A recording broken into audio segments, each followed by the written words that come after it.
You know, I haven't made a video about gaming in a while, and it's mostly because gaming news became so negative. I didn't want to talk about all of the abuse going on in the industry. I didn't want to talk about all of the terrible games and franchises we love coming to mobile. I didn't want to talk about the panorama and how it delayed all of these great games we've been looking forward to, or how it was impossible to just get a console. But fortunately, it looks like things are changing for the better. There are a lot of games in this Xbox showcase that I'm excited about, and I wanted to share that excitement with you. As usual, if you want me to make this type of content again, show me by dropping a like on the video, sharing it with your friends, hitting subscribe, hitting that super thanks button, buying a t-shirt, whatever it is you can do to encourage me to make this type of content, and I promise you, I'll keep delivering it. So obviously, the game that's got me the most excited is going to be Diablo IV. This game looks absolutely incredible, and I can't wait to play it. I mean, when Diablo's good, I'm happy. When Diablo's bad, I'm still happy because of Error 37 and getting to rage about it. But there's just not enough games in this genre anymore. And whenever a new Diablo game comes out, they're the ones who define the genre. So I'm looking forward to seeing how this game is modernized. However, it does have me concerned looking at this trailer.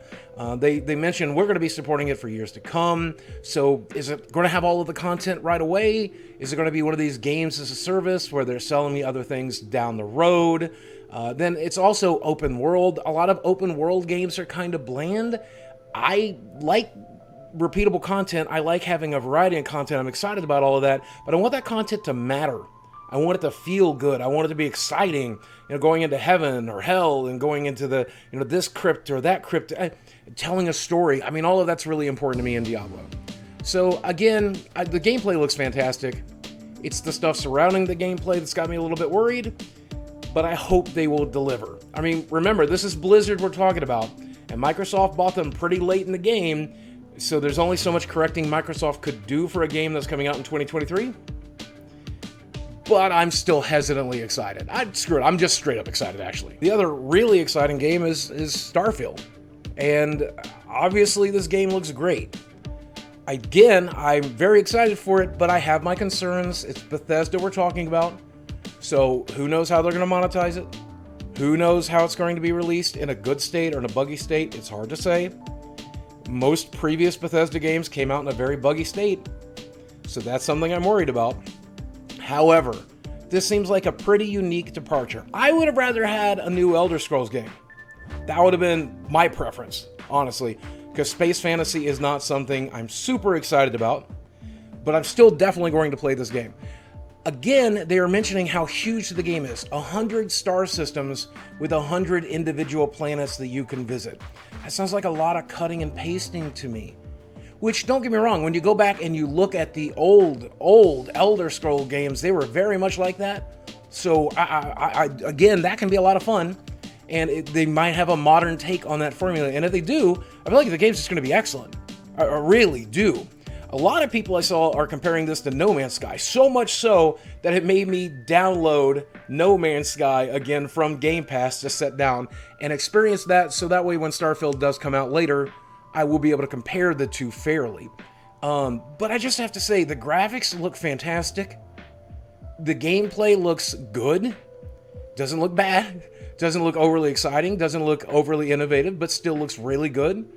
And I'm curious to see what a Bethesda take is on something like this. I mean, it's a company that reuses assets from time to time. It's a company that does, some stuff that I always worry about. And of course, it is Bethesda in a pandemic. So Lord knows how many corners they cut. But I'm still extremely hopeful for this game.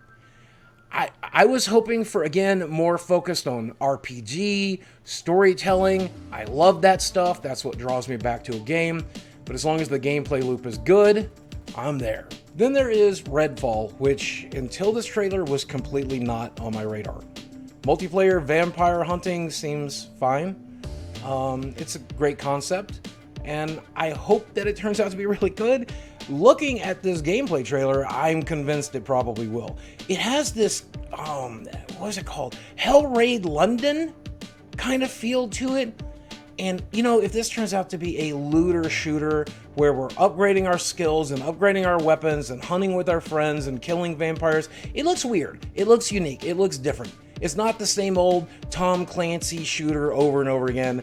I like horror games. I like unique shooters.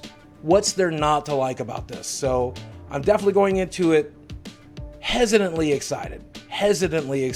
Then there's this game, which Justin Roiland, I'm a big fan of everything he's made so far, game-wise. But he basically, instead of going to therapy, just makes video games. And this one is like a fever dream. It's like if the guys who made Borderlands did a bunch of acid and made a new game. We're talking about alien guns that shoot eggs out of their buttholes and acid out of their crotches. What is happening to Justin Roiland's brain? Oh, dude, I'm glad it's happening, though. I feel like this is going to be like his other games, a little shorter, probably cheaper, probably not going to be a AAA game or anything like it, but it just looks so good. And it looks weird and unique, and just, Justin, if you're seeing this, and I know you're not, but if you are, I want to play your game. Then there's this announcement that Kojima is making a game with Xbox, which I'm all for. He made a game with PlayStation, now he's making a game with Xbox. And his last game, Death Stranding, I did not like it, I didn't get it, it was not fun for me. I probably should go back and play it now with all the updates though. But that said, he says he's making another unique game, a type of game that has never existed before. This is a brand new type of game. You've never seen anything like it. I'm all for that. Create as a new genre, create as a new type of game. Your Strand type game with Death Stranding wasn't for me. I get it, I understand it, I like it, I think it's a work of art. Just wasn't fun for me. Hopefully the next one will be fun. But keep innovating, man. He might be the most innovative mind in the industry, and what's even more surprising is he's able to convince companies to let him innovate, even though it might be a flop.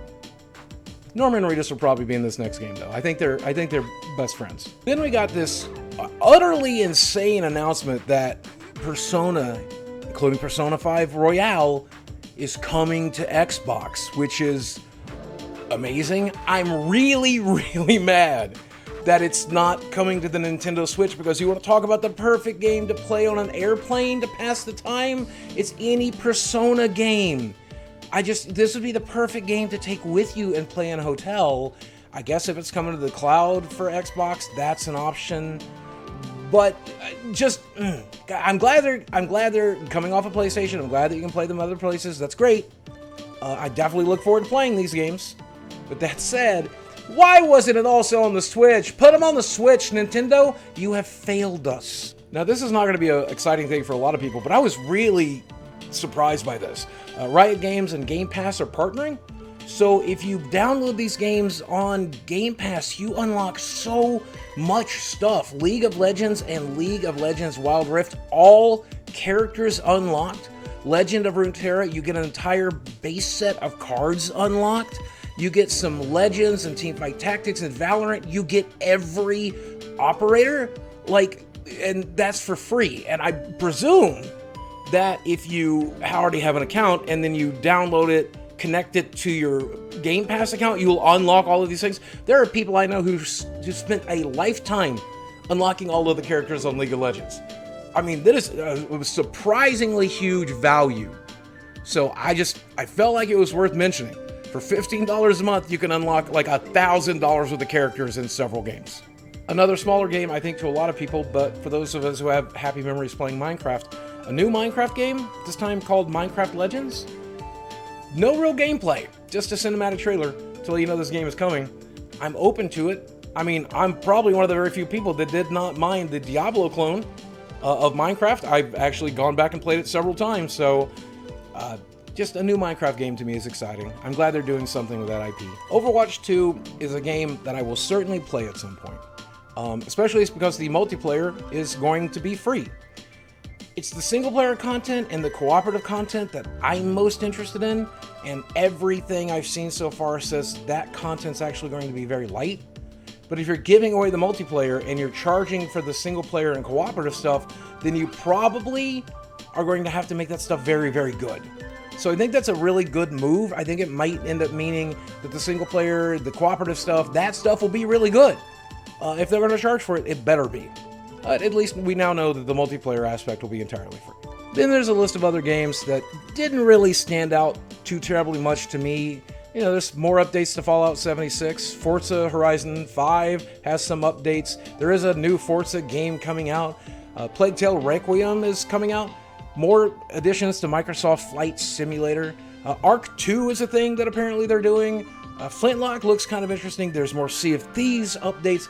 And a lot of these games that aren't even on my radar, when they come out to Game Pass, I'll play them because I pay the $15 a month for Game Pass Ultimate. So when they come out, I'll play them because they're technically free to play, or $15 a month to play them. I kind of like that. I kind of like that, you know, Game Pass has become Netflix in a lot of ways. Let me explain what I mean. Whenever I log into Netflix, it presents me with shows I've already seen, but then a bunch of shows I've never seen before. Some that I didn't even know existed, like the Kaminsky Method, which was an excellent show. Had people I liked in it. Really great story. Cool stuff, right? That happens sometimes with Game Pass too. These 10 games got added to Game Pass this month. I would download them just because they look mildly interesting to me, and then I experienced something I would have never experienced any other way. So most of these games that I would just have ignored, I'm not going to spend $30, $50, $60, $80 for some of these games. I'm glad to play at $15 a month. So I'm glad they showed these games. I'm glad they presented those games. I'm glad that those games are getting a life and they're getting on my radar occasionally. So, I don't know, I'll play most of the smaller games that were in that showcase eventually. The great news is that Xbox brought some heat. There's some really big AAA titles in here that you and I are excited for. Some smaller titles that I'm excited for. And boy, you can't beat the price, can you? $15 a month instead of $12, $60 games. Boy, they sure do bring the value along with that heat. I'm really glad Xbox is doing what it's doing. So, as far as showcases go, I've definitely seen better. I keep waiting for gaming to like hit this super middle of the current generation where everything is just like super fantastic and there's a new game every week to play that's just incredible. And because of COVID, I guess that's not really happening yet. But we'll see what the other companies bring to this E3, and just, man, I'm hopeful. For the first time in a while, I'm hopeful about gaming. But that's one man's opinion. I could be wrong. If I am, I know you're going to let me know while you're down there leaving that comment. Drop a like on the video, check out the merch links, buy a t-shirt, do whatever it is you do to support me, and I appreciate you doing it. As always, guys, thanks for watching. I love you very much, and I will speak with you again soon.